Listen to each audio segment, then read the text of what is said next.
You've seen it everywhere. A ghostly figure, hands clutching a skull-like face, screaming under a blood-red sky. Edvard Munch's The Scream, painted in 1893, isn't just a painting.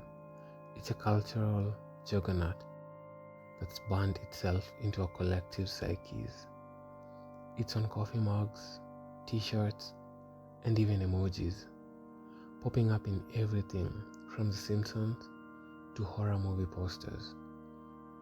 Over 100 million people visit its versions yearly in Oslo's Munch Museum and National Gallery, making it the second most recognized artwork after the Mona Lisa. Its 1893 parcel sold for $120 million in 2012, and thieves risked everything to steal it, not one, but twice. In 1994 and 2004, but both times it was recovered. Why does it haunt us? Because Munch tapped into something primal, the raw, gut-wrenching fear of existence itself. Munch's genius lies in turning personal pain into universal dread, and The Scream is just the start. Born in 1863, he lost his mother at 5 and his sister Sophie at 15, both to tuberculosis, leaving scars that bled into his art. His diaries, archived in Oslo, reveal a man wrestling with anxiety, alcoholism, and a 1908 breakdown that landed him in a clinic. That anguish fuels the eerie power of his work, seen in over 1,000 paintings and 4,000 drawings. You felt it too, the moment when the world feels too heavy and too chaotic. Munch's art, with its twisted figures and sickly palettes, capture that exact feeling. It's no wonder The Scream has infiltrated pop culture, from Wes Craven's Scream mask to viral memes, becoming a shorthand for human despair. So welcome to this deep dive into Munch's chilling works, where I'll uncover the torment that makes them unforgettable.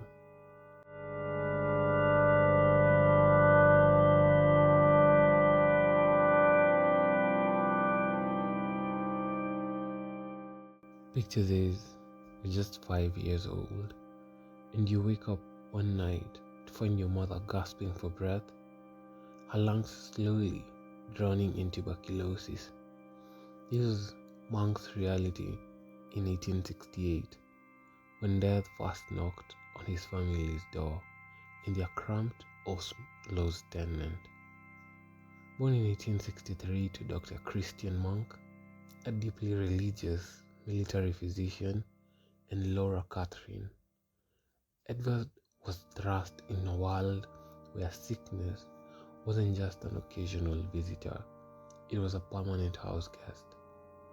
His father earned a meager salary treating prisoners at Acacia's fortress, and the family lived in poverty despite their aristocratic lineage. When his mother died, leaving behind 5 children, including an infant, something broke inside the Munch household forever. His father descended into religious fanaticism, convinced that God was punishing the family for their sins, and a young Edvard Munch began experiencing what he called macabre visions and terrifying nightmares. But here is where the story gets more heartbreaking. Edvard himself was dying. Throughout his childhood, he battled the same tuberculosis that had claimed his mother, spending entire winters bedridden while his siblings went to school. The medicine bottle became his constant companion, sitting on his nightstand like a symbol of his fragile existence.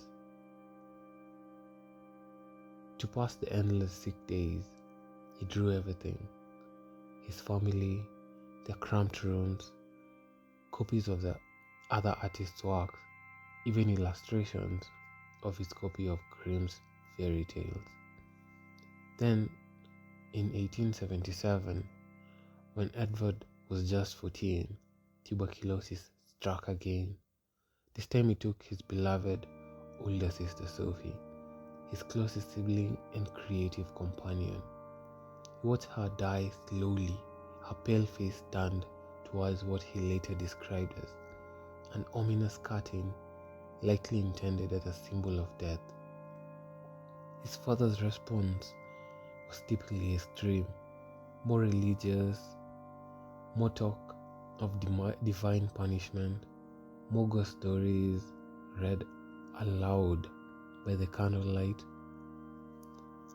As Monk would later write in his diary, my father was temperamentally nervous and obsessively religious, to the point of psychoneurosis. From him, I inherited the seeds of madness. The angels of fear, sorrow, and death stood by my side since the day I was born.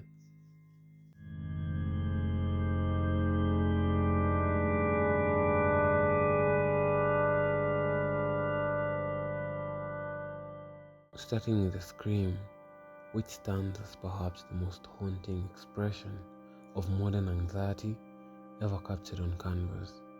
Created in 1893, this masterpiece emerged from Monk's deeply personal experiences while walking along the bridge overlooking the Oslo fort. The artist himself described the moment. I was walking down the road with two friends when the sun set. Suddenly, the sky turned as red as blood. I stopped and leaned against the fence, shivering with fear. Then I heard this enormous, infinite scream of nature. This wasn't merely artistic inspiration, it was a psychological revelation made visible. The painting depicts a figure whose face has been distorted into a skull-like visage, hands pressed against his ears, as if trying to block out the overwhelming sound of existence itself. What makes his painting truly revolutionary is how Munch transformed personal terror into universal symbolism. The swirling lines that emanate from the central figure create a visual representation of sound waves, making the invisible scream visible through synesthetic artistry. The blood red sky wasn't mere artist license. Munch was likely witnessing the optical effect of the 1883 Krakatoa volcanic eruption, which created spectacular sunset across northern Europe for months. The two figures in the background walking away, unaffected, emphasize the isolation of psychological suffering, the moment when you realize your inner turmoil is invisible to the world around you. Munch created 4 versions of this composition, and on one he inscribed the chilling words, "Could only have been painted by a madman." The sick child represents Munch's most obsessive and emotionally devastating motive, one he returned to 6 times over 4 decades. The painting captures the final moments before the death of his beloved sister Sophie, who succumbed to tuberculosis at age 15. For Munch, who nearly died from the same disease as a child, this work became both memorial and exorcism, a way to comfort his survivor's guilt and process the trauma that will define his artistic vision. The ghostly, pale figure of Sophie, propped against white pillows, while her distinctive red hair seems to be fading before our eyes, while a dark-haired woman, likely the Aunt Karen, bows her head in grief, unable to look directly at the dying child. The painting surface tells its own story of anguish. Munch worked on it obsessively, scrubbing paint with palette, knife, and painting over it repeatedly. The deep vertical and horizontal gorges in the painting reveal the artist's inner turmoil, as if he were trying to erase his sister's death through a very act of painting. This wasn't just art, it was a psychological archaeology. Munch digging through layers of memory and pain. The first version, exhibited in 1886, scandalized critics with its raw, unfinished appearance. But for Munch, it represented a breakthrough. Most of what I have done since had its genesis in these pictures. The strategic use of icy blues and stark black in later lithographic versions create what one critic called the haunting pallor of death, while the symbolic white pillow becomes a metaphor for the boundary between life and the void beyond. Night in St. Cloud transforms a simple interior scene into a profound meditation on loss and isolation. Painted during Munch's exile from Paris due to a cholera outbreak, the work depicts the apartment he rented above a cafe in the suburb of St. Cloud. The silhouetted figure at the window, modeled by his friend, Danish poet Immanuel Goldstein, sits in a contemplative solitude, covered in ethereal moonlight. But this isn't merely a study of solitude. It's a complex memorial to Munch's father, who had died the previous year. The cruciform shadow cast on the floor by the window mullions add a religious dimension to the scene, suggesting both death and resurrection. The painting reveals Munch's sophisticated understanding of psychological space, how external environments can mirror internal states. The darkened room becomes a metaphor for grief, while the moonlit window offers a portal between the world of the living and the realm of memory. Munch's use of post-impressionism techniques, influenced by Van Gogh's portraits of solitary figures, creates what one critic described as a hollowed room bathed in crepuscular light, indeed, a space occupied only by shadows and stillness. The flowing curtains, painted with old master precision, serve as a theatrical device that draws viewers into the composition while simultaneously emphasizing the artified of the scene. The work marks a crucial transformation in Munch's career, the moment when he began using interior spaces as psychological landscapes, setting the stage for his later exploration of mental and emotional states. Madonna stands as one of Munch's most controversial and radical reimaginings of religious iconography. Originally titled as Loving Woman, this painting depicts a nude woman in the throes of sexual ecstasy, her head thrown back and surrounded by blood-red halo. Munch described the image as showing a woman in a state of surrender, where she acquires the afflicted beauty of a Madonna.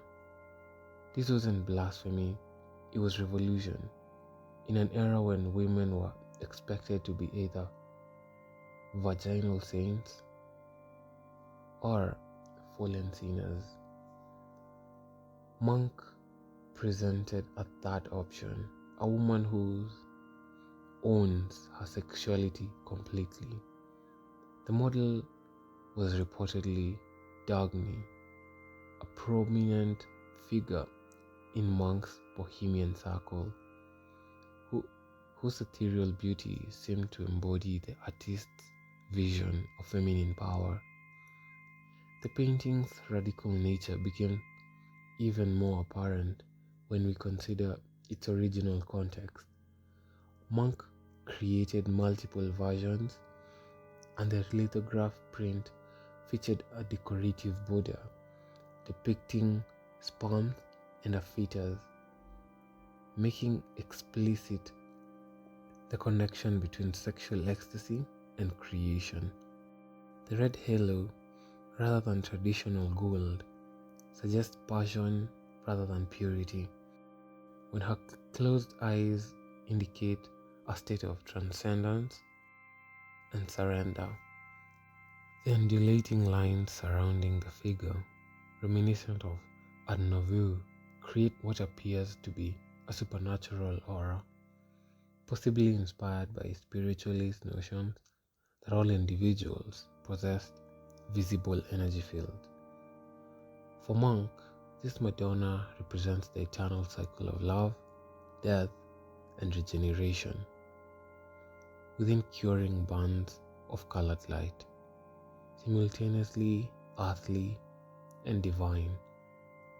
The work shocked contemporary audiences but established Monk as an artist willing to challenge society's most sacred assumptions about femininity, sexuality, and spiritual experience. Ashes presents one of Monk's most pessimistic visions of romantic relationships, a devastating portrait of love's aftermath. The painting depicts a couple in a forest clearing after sexual intimacy. But instead of postcoital bliss, we witness emotional devastation. The woman stands facing us, her white dress unbuttoned to reveal a scarlet undergarment, her long red hair streaming toward the man like tentacles that still bind him to her. Her expression is mask-like, emotionally absent, while the man crouches in the corner, head buried in his hands in a gesture of complete despair. As Monk wrote about the lithographic version of this motif, I felt our love lying on the earth like a heap of ash. The painting's title becomes a metaphor for the destructive nature of passion. When lovers are consumed by the hot flame of passion, the love turns to ashes. The symbolic elements are carefully orchestrated. The stylized tree trunks in the foreground, from which smoke appears to rise, represent the burnt-out remnants of the relationship. The forest setting, dark and impenetrable, suggests that their intimacy has taken place in a realm divorced from civilization, where primal forces hold sway. Monk's color symbolism is particularly powerful, from the man's black suit, which contrasts sharply with the woman's white dress and red undergarment, creating a visual dialogue between darkness and light, purity and passion. The composition reflects the synthetist influence of Paul Gauguin, with its large areas of flat color and flowing contours. But Monk's psychological insight transformed these formal elements into vessels for exploring what he called the conflict between man and woman. Vampire shows one of at history's most misunderstood masterpieces. Awaku's very title obscures its deeper meaning. Originally called Love and Pain, the painting shows a woman with flowing red hair embracing a man, her face nestled against his neck in what appears to be a kiss. However, Munch's friend, the Polish poet Stanislaw, saw something far more sinister, describing it as a man locked in a vampire's tortured embrace. The alternative title stuck, transforming what Munch insisted was simply a woman kissing a man on the neck into a symbol of feminine predation. The painting taps into deep-seated anxieties about female sexuality and male vulnerability that resonated powerfully in fin-de-siècle Europe. Is this tender intimacy or parasitic consumption?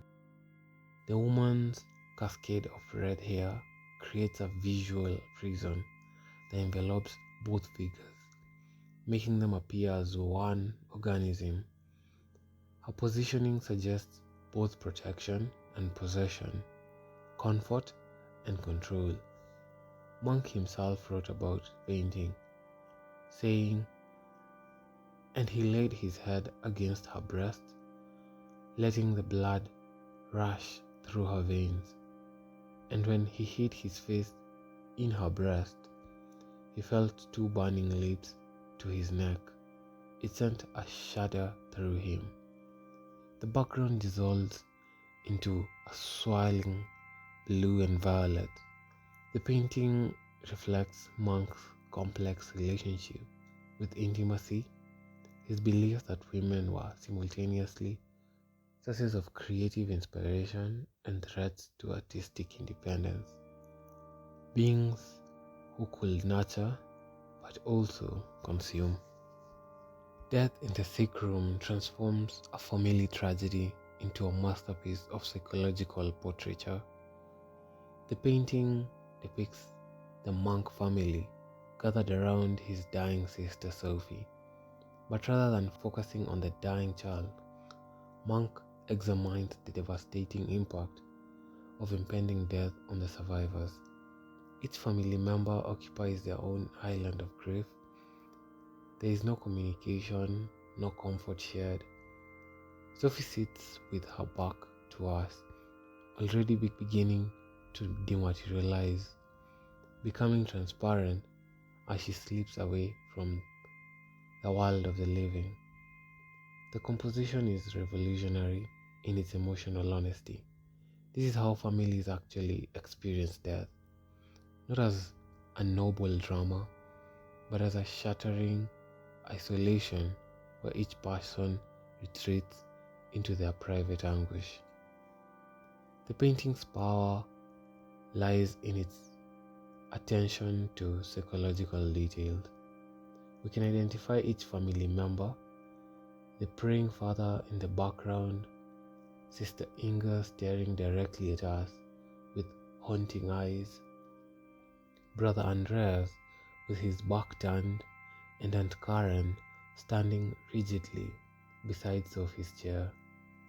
The sickly green walls and uncomfortable orange floor create an atmosphere of disease and unease, while the isolated black-framed picture on the wall symbolizes the family's emotional exhaustion. Munch wrote about the tuberculosis that ravaged his family, saying, "The illness followed me through all my childhood and youth. The germ of consumption placed into blood-red banner victoriously on the white handkerchief. My loved ones died one by one." The painting condenses this experience into a single devastating moment where death has entered the room but has not yet claimed its victim. The Angel of Death presents Munch's most direct confrontation with mortality as a supernatural force. Painted on unprimed cardboard in 1893, this haunting work depicts death not as a traditional skeleton or hooded figure, but as an ethereal presence that seems to emerge from the very fabric of existence. The painting's rough, almost sketchy quality, created using oil on unprimed cardboard, gives it immediacy and rawness that suggests it was born from urgent psychological necessities rather than careful artistic planning. The angel figure appears to be both emerging from and dissolving into the surrounding darkness, creating an image that hovers between the visible and invisible worlds. The work reflects Munch's lifelong obsession with death as both the destroyer and creative force. As he wrote, illness, madness, and death were the black angels that watched over my cradle and have since followed me through life. The angel of death isn't presented as a malevolent force, but rather as an inevitable presence that accompanies human existence from birth to grave. The painting's technique, which is oil applied directly on cardboard without primer, creates a matte, almost ethereal quality that enhances the supernatural atmosphere. The composition's ambiguity allows viewers to project their own fears and anxieties onto the angelic figure, making it a mirror of our deepest concerns about mortality. This work demonstrates Munch's ability to transform abstract concepts into visceral visual experiences, creating images that bypass rational thought and speak directly to our unconscious fears about death and dissolution. At the deathbed captures the moment when death has completed its work, transforming a family gathering into a study of profound grief. Unlike his earlier works that depicted the dying process, this painting shows the aftermath, the terrible stillness that follows death's arrival. The composition centers on a deceased figure lying in bed, surrounded by mourners whose faces reflect the full spectrum of grief, from shock, despair, resignation, and the numbness that often accompanies profound loss.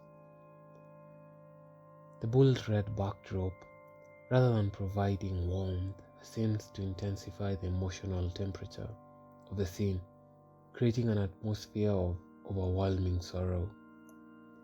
The painting represents Munch's mature understanding of death as both personal tragedy and universal experience. His use of intense colors and expressive brushwork conveys what words cannot. The way grief transforms ordinary people into hollowed out shells of themselves. The mourner's gaunt features and haunting eyes reflect what Munch knew intimately, that witnessing death changes the survivors forever.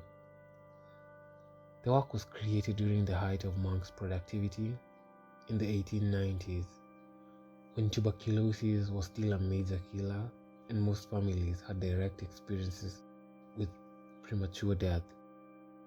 The painting's emotional power comes from its refusal to sentimentalize or romanticize death. Instead, it presents mortality as a brutal fact that leaves survivors to grapple with their own continued existence in a world suddenly emptied of meaning. Melancholy transforms the ancient pose of contemplation into a thoroughly modern exploration of psychological isolation. The painting depicts Munch's friend, journalist Happy Nilsson, sitting in a brooding solitude on the rocky shore of Asgard Strand. Nilsson's romantic troubles specifically his involvement in a love triangle with painter Christian Rogge and his wife Oda, provided the emotional catalyst for this work. In the background, barely visible, figures on a jetty represent the couple whose happiness has become the source of Nelson's anguish. The composition creates a powerful visual metaphor for emotional exile.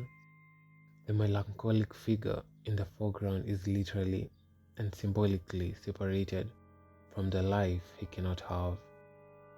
Munch's genius lies in how he transforms the landscape itself into an expression of internal emotional states. The undulating shores and stylized rocks seem to pulse with the rhythm of the brooding figure's thoughts, while the simplified forms and symbolic use of melancholy blues create what art critic Christian Rogge recognized as the first symbolist painting by a Norwegian artist. The work demonstrates Munch's revolutionary approach to portraiture. Rather than simply depicting external appearance, he created psychological settings that externalize inner experience. The painting exists in multiple versions, each exploring different aspects of the melancholic state, and it established the compositional template the monk would later use for the scream. As Munch noted about the scene, I was walking along the shore, the moon was shining through dark clouds, but there is life over there on the jetty. It was a man and a woman. Then came another man, with oars across his shoulder, a perfect description on how external reality becomes charged with emotional significance when filtered through the lens of human suffering. Thank you for watching. Until the next one.